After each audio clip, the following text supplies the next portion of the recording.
Mais la crise, elle est due à quoi, fondamentalement? C'est pour ça qu'il faut revenir à une idée simple.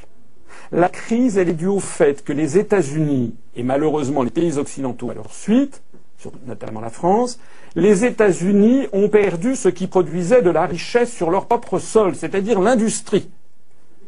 Au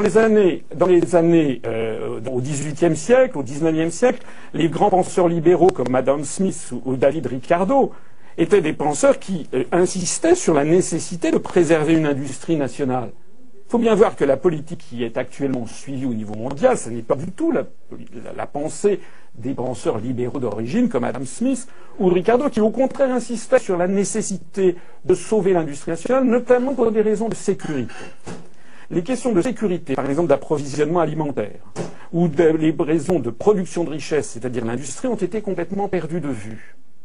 Donc la question qui se pose, c'est comment est-ce que les États-Unis vont-ils pouvoir maintenir le niveau de vie de leur population, sachant qu'ils n'ont plus d'industrie, et sachant que la planche à billets, le crédit général, qui faisait de cette économie une économie de cocagne, est arrivé à ses limites, puisqu'on ne peut décemment plus continuer à augmenter beaucoup l'endettement. La seule solution de réponse à la crise serait que les États-Unis et les pays occidentaux à leur suite fassent revenir chez eux leurs industries, la production de richesses. Ça n'est pas du tout à l'ordre du jour.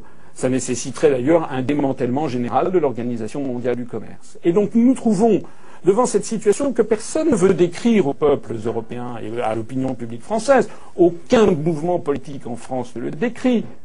La réalité des choses, c'est que personne ne sait, ceux qui ont mis les États-Unis et la France dans ce pétrin ne savent pas comment en sortir. Voilà la vérité.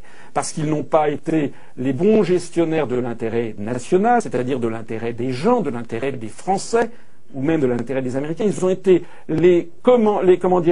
les agents d'exécution qui ont été de positions qui ont été prises par des grandes forces financières qui ont considéré qu'il fallait viser une augmentation à court terme de leur rentabilité. Donc la réalité, c'est que M. Obama, par exemple, pas plus M. Obama que M. Barroso, que M. Trichet ne savent comment sortir de cette affaire, et que le pire est très probablement devant nous.